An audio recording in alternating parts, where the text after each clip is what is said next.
his research at the University of Padua, and he is now speaking about a phenomenology of social stances. Thank you.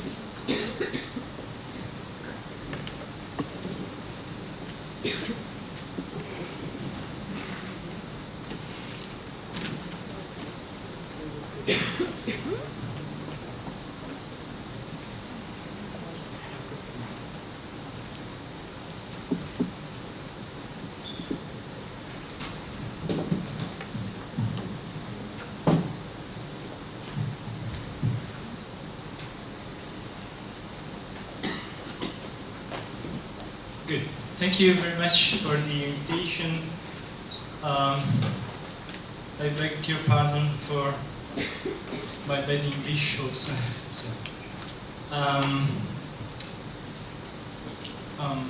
Well, I'll speak about phenomenology of social stances, trying to discuss the notion of acceptance, basically.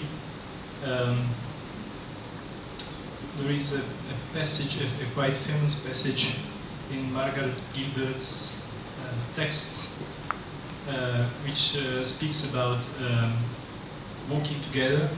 And I quote, I will come back on about this later, but anyway, I start from this now. She says, perhaps Paula said, shall we go for a walk? Thus proposing a walk to James. And he accepted a proposal to say, by saying yes, let's. Okay, we see that the notion of acceptance is quite central in our philosophy, and well, my point is that accepting is an important moment of social reality, as Margaret Gilbert stresses, but there are many more stances to be discussed which are important. So I'll try to present them doing a phenomenology of social stances.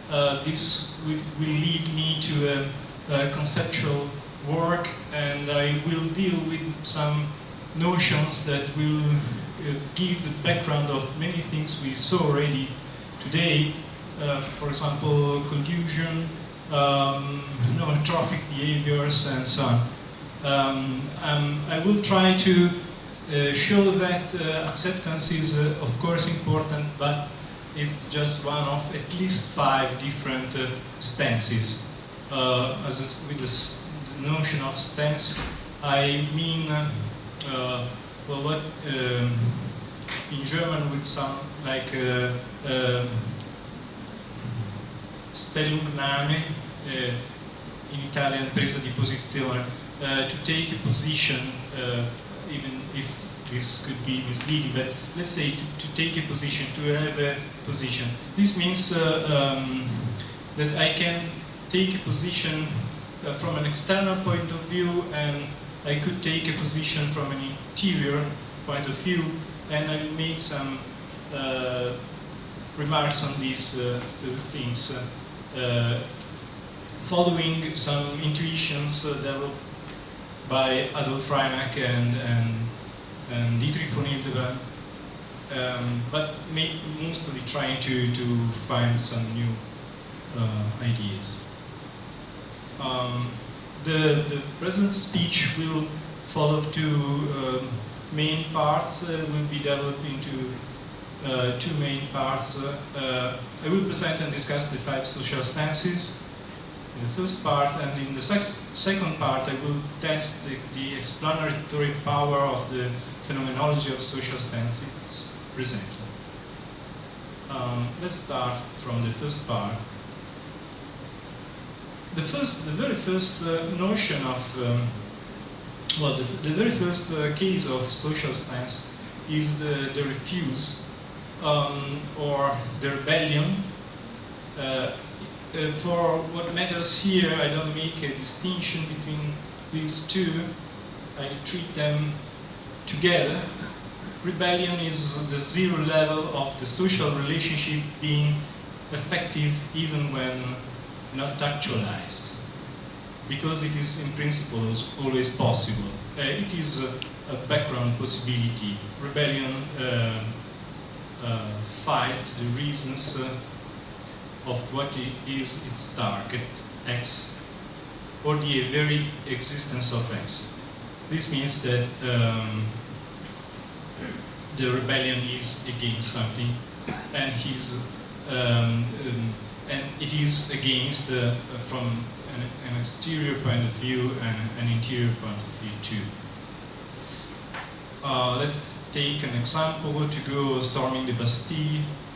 If one leaves the attack, no rebuke is right.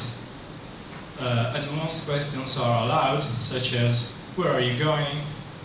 Why are you leaving? Or requests, don't leave, which is not a command. This allows us to see that there are some joint actions. We are storming the Bastille together, but there is no rebuke which is grounded on any reason. And this also shows that there are many troubles in finding some responsibilities, generally speaking, about mob behavior.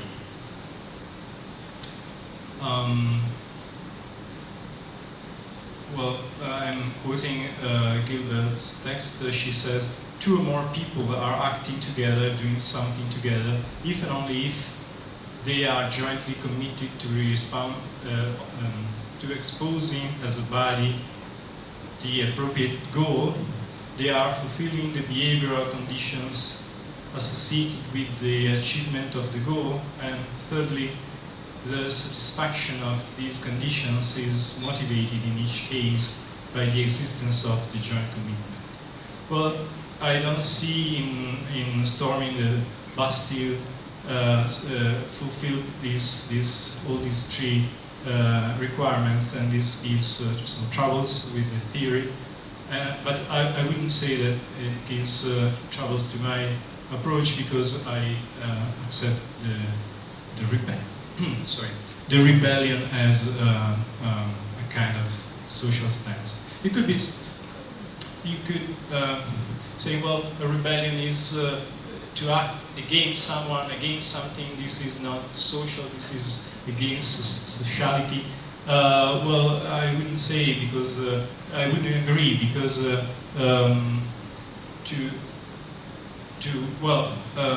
to act in a case of rebellion, storming the Bastille, we are doing something together, some way, even if anyone is following his own intentionality.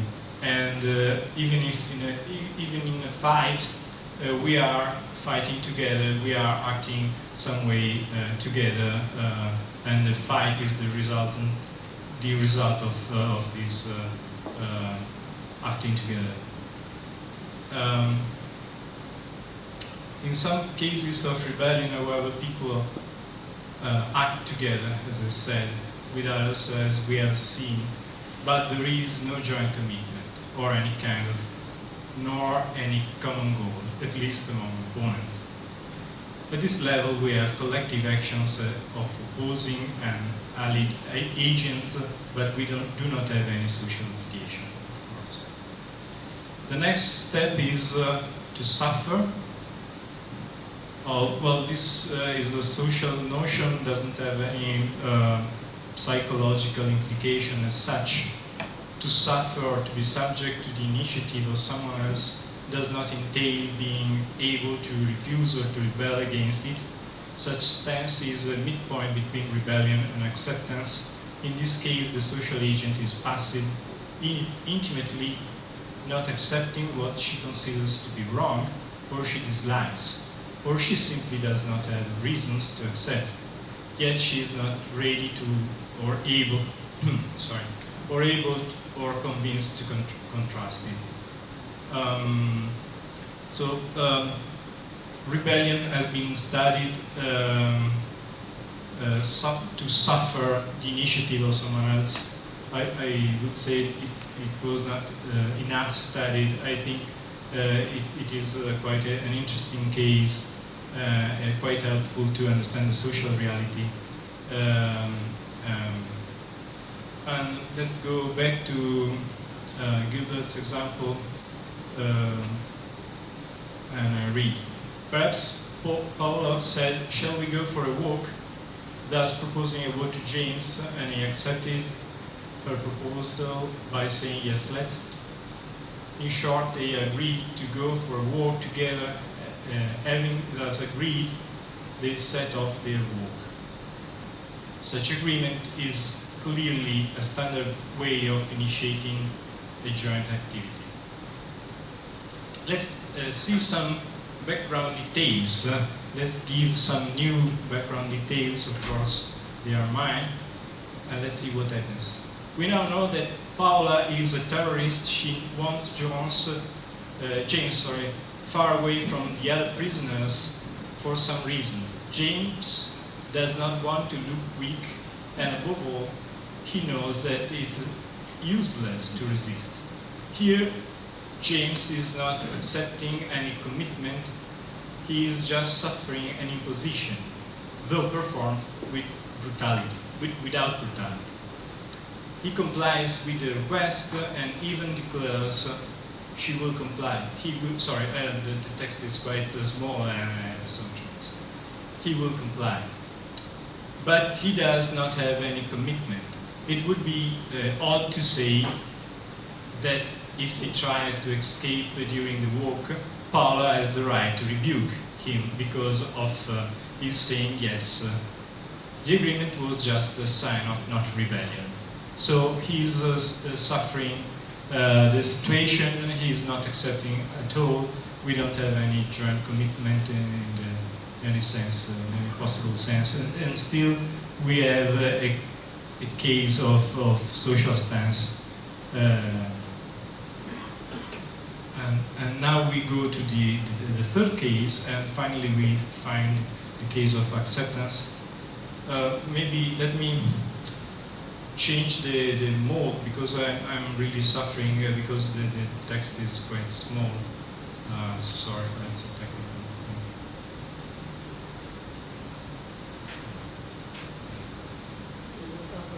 I'm sorry.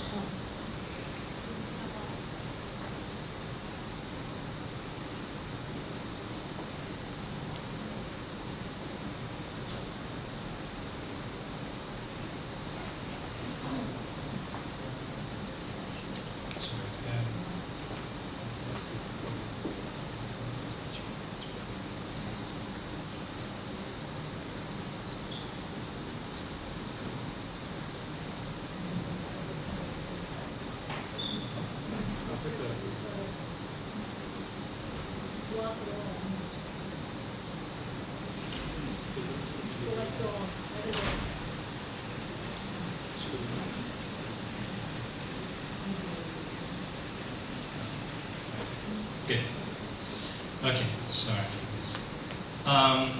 Well, finally we have the case of acceptance. Acceptance is a stance in which the social agent is outwardly and inwardly open to what he has to deal with. Whether an act, a status, an institution, etc., the point here is that the agent does not comply unwillingly, he is merely concessive. And this is one point that seems to me quite important. He has a neutral stance which is open to start a course of action. To be open to something is quite far from giving one's own assent to it.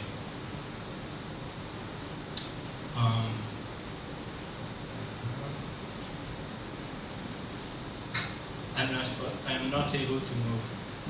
So, frozen.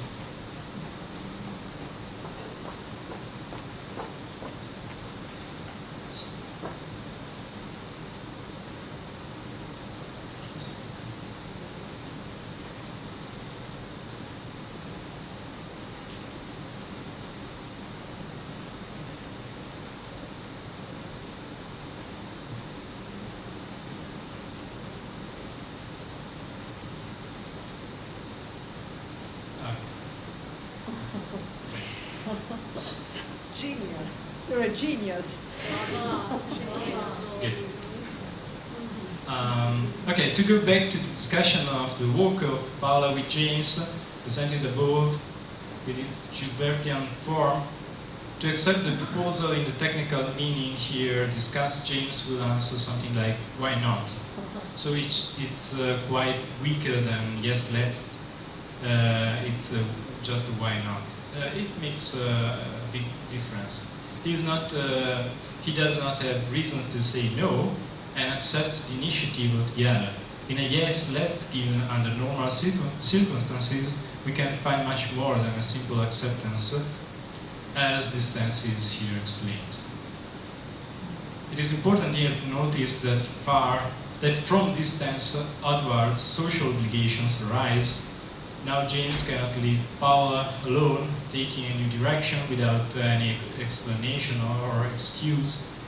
He has a social obligation to work with her, and even a moral duty not to harm her sensibility, leaving her alone, or worse, leaving her in dangerous situations such as walking alone in darkness. And this is in line of what has been already said by Gilbert. Acceptance, by the way, is passive, and maybe here I'm again taking my weight. Acceptance, however mild it may be, is the starting point of collaborating activity, so that it is possible to say that it is the initial moment of aware building of the social reality. However, with sole acceptance, no social reality would be initiated, since acceptance is a passive stance. To find something more proactive, one must go to the next social stance, which is the assent. The assent is a social stance which consists in an interior yes given without reserve and manifested. The yes let's of James, at length already discussed above, seems to be an instance of assent rather than of acceptance. Of course, a yes let's could be a case of suffered initiative, so if we just look at the external side, we are not sure what's going on. And now this should be useful. You have everything said in front of you, so to say. The minus means a negative stance, the plus is a positive stance, and the zero means something which is a neutral position. So in the case of refusal, we have an interior attitude which is negative, and exterior manifestation which is again negative. The same, of course, right? That is for the case of rebellion, of course. With to suffer, we have an interior attitude, but the exterior manifestation is positive, and this leads to some troubles because. Well, in the case of collusion, for example, we could have exterior manifestations that seem to be collaborative, but they are not actually. To accept still means to, well, not to have reasons to do something, but the reasons given by the other. And this also has much to do with being convinced eventually in a quite subtle way. And finally, we have the case of assent. Here, the interior attitude is positive, and the exterior manifestation is positive, and the person is quite involved, and the responsibility is at its maximum level. Of course, there are some degrees of responsibilities, and this table, I think, shows why. The table has to grasp the reasons why assenting implies commitment. The intimate yes and its manifestation creates social obligations. The social agent will be under more severe judgment if she leaves the joint action assented than she would by leaving a joint action she merely accepted.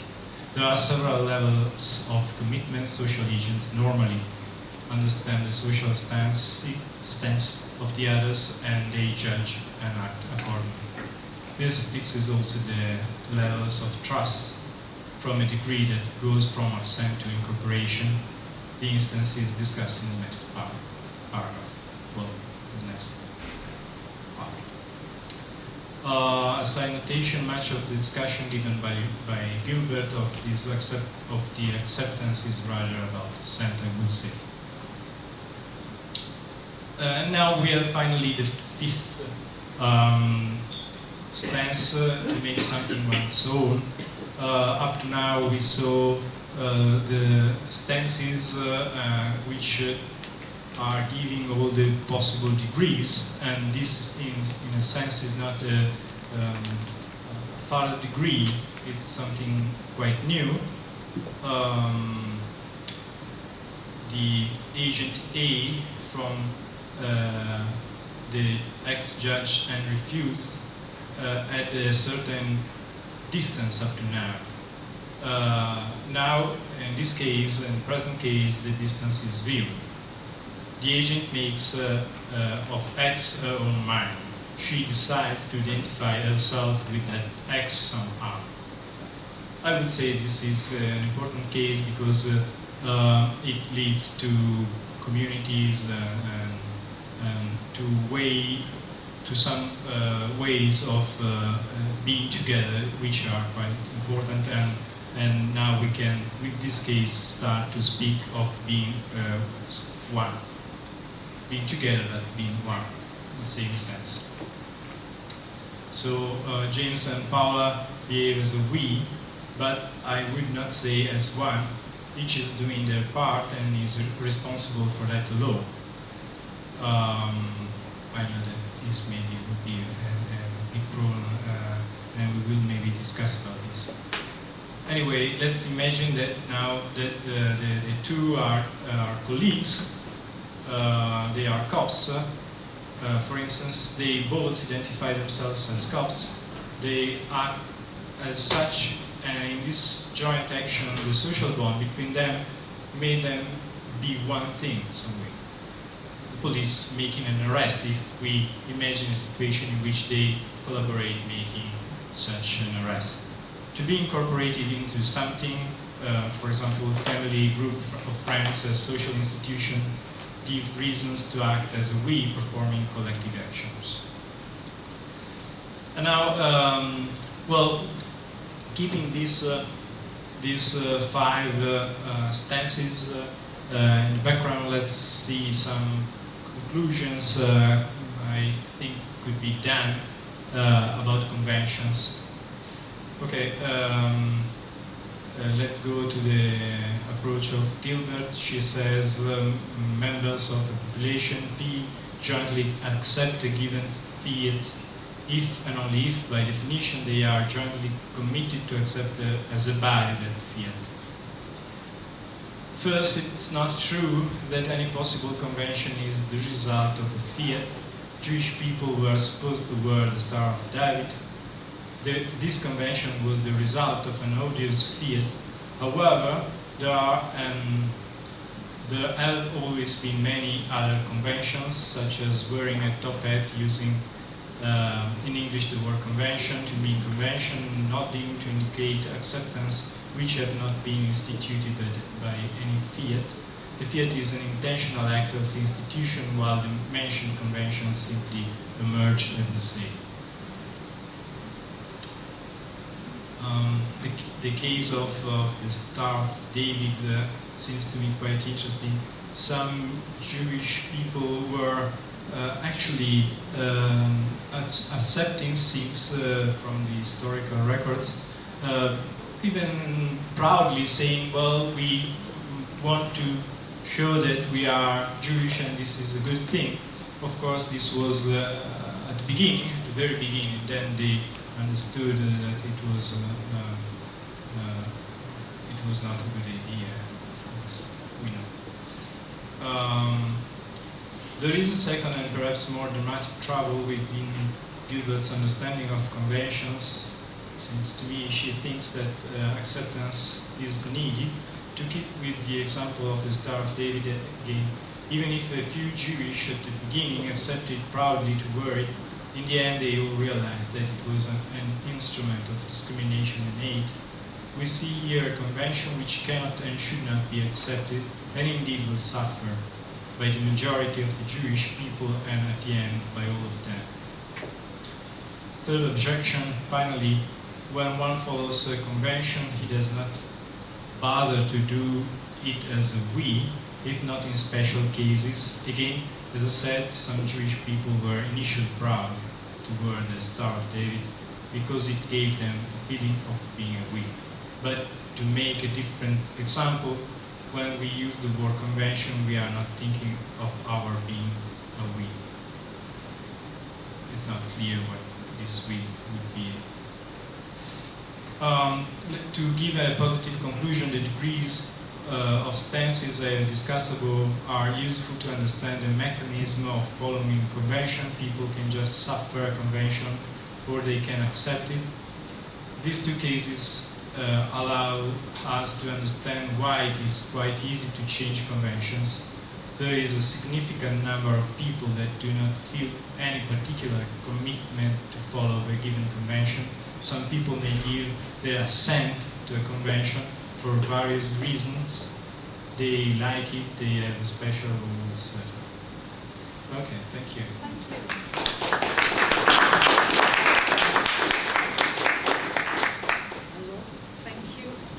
Okay, and now we have 10 minutes for the discussion. Please. Yeah.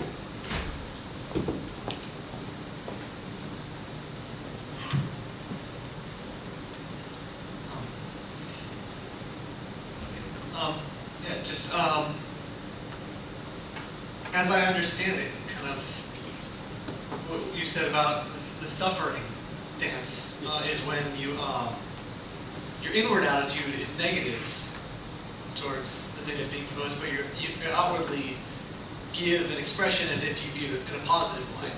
And you said that stance doesn't generate any obligations on your part. I'm just thinking of a possible kind of counterexample situation that I want to see what you have to say about it. But suppose you use the same case. I ask someone if they want to go for a walk with me, and they really don't want to. Say they're afraid of offending me, or maybe I'm their supervisor and they don't want to get in trouble or something like that. And so they say yes. Whereas I'm not trying to be exerting power over them in any way. I'm just offering to go for a walk. And so as far as I can tell, I'm taking it as an expression of assent on their part, and because I have no reason to believe that they don't want to. And so it seems like in that case, if they change their mind or whatever, I do have some kind of standing to rebuke them, not because they wanted to, but because by giving an outward expression of agreement, they were kind of giving me some kind of legitimate expectation, and that maybe my standing to rebuke is based in that expectation, regardless of whether or not they had an interior attitude of viewing the proposal in a positive light. I just wonder what your thoughts about that. Maybe we can collect it. Okay, another one. So, both of you. I'm not sure whether this is relevant, but as it happens, I don't know if it matters, but the scenario you just described, the understanding between people is wholly culturally dependent. For example, if we're in Ghana and we've just met, you're my student and so on, so you say, I'll come visit you. Now, when this first was proposed to me, I used to be a bit alarmed, but no one intends to come and see me, and they certainly would be surprised if I expect them. It's just simply a polite thing to say, and I'm supposed to know that. Another charming example of the same thing is you're sitting with somebody, it could be a complete stranger, a taxi participant in a public vehicle. As soon as anyone is eating, they say you're invited. And that's because it's an environment where it's an agrarian culture. So if you're eating, you say you're invited to anybody around. And of course, they don't expect you to actually partake. But but of course, I suppose in a circumstance with starvation, then it would be all right. But it's not said with that intention at all, okay? And if I assume that I'm invited, then I'm making a faux pas. Now, I suspect that a lot of what is going on overtly has this same nuanced cultural background which has to be assumed, otherwise the understanding is lost.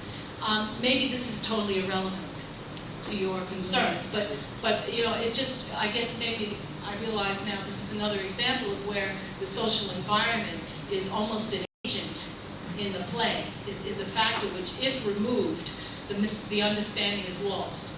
Now, I don't know to what extent that matters to you, but convention does presuppose a cultural context. So maybe we can't draw a priori conclusions about acceptance and the various stances that people take. So certainly there's a gender-embedded aspect to stance. So for instance, if you and I have a certain relationship, depending on our culture, I'm expecting myself, if I'm properly socialized, to go along with things that you want me to do, regardless of my having any opinion about it, because I'm your wife. So, I mean, you know, I don't know where we go with this. Yeah, maybe it's time to say something for me.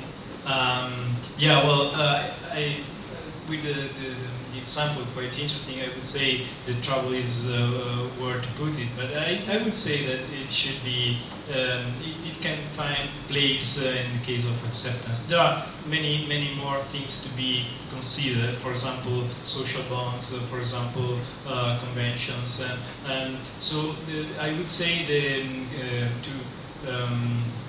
well, when I say the interior side, I don't say just my pleasure or displeasure. I mean, I could really find that is a very bad idea of going for a walk because the sun is too strong and so on. But for example, there are some conventions that leads me to say yes, or well, the interior side is considering all these things, social bonds and so on. So you should make in some way a calculation of all these aspects. And I would say that in that case, if you are my friend and you invite me, I wouldn't like, but still I consider it's an important thing to do what you ask, and so there are some things that make this decision neutral some way, and a case of acceptance. So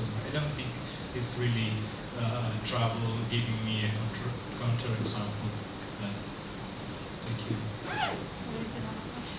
I have just a small point. Thank you for your presentation. First of all, at the very last, you said something I'm not really sure about. You said that when I use the word convention, I don't care about the we, and I don't even know whether such a we exists, something like this. I think that language instead is exactly one of the cases in which we care about the we, because and we care that the we exists, the people, that there is a group of people who share the meaning of the word, and also we care about the fact that the present people are part of this group, so that actually there is a we in the exact moment, but perhaps I misunderstood. Yeah, no, well, the point is that, of course, in conventions, we have acts that are performed by many people, and in some way there is a we, of course. But we don't need to be aware of being a we in performing a convention, I would say. Doesn't seem to be a necessary condition. At least I would argue against this. Travis.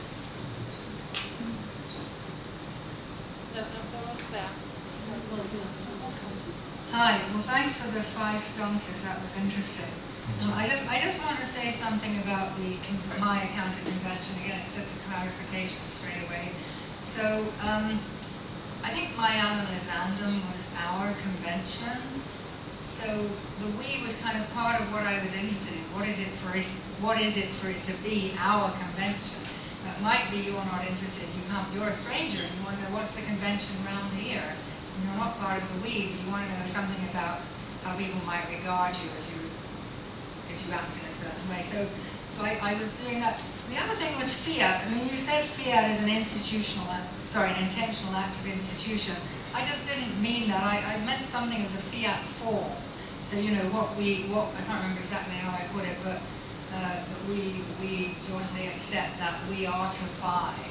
That was all. I didn't mean anything about an intentional act of institution. So if the word fiat is getting in the way of understanding what I meant, I didn't mean that. I meant something with a certain, you know, it's just sort of, we are to do that with no particular reason given as part of the idea. So this is just 2 points of clarifying what I was trying to do. So I think some of these objections, I don't know, they're maybe not exactly targeting my project, that's all. But anyway, as I say, I thought the stances were interesting and certainly worth thinking about. Thank you. Thank you. Well, if I can add this, I really think my presentation was not challenging your position for many reasons, but also because I think that your theory is quite consistent. I was just using some passages of your text to make my own path.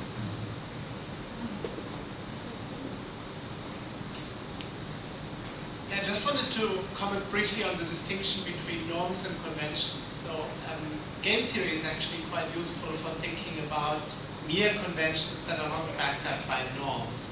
Norms always carry their own source of normativity. So a norm could be a moral norm, a legal norm, a social norm, but norms can always be expressed in terms of certain normative reasons or in terms of certain odds, although of course the source of normativity may be different depending on the type of norm in question, and then it's conforming with the odd that defines norm-conforming behavior.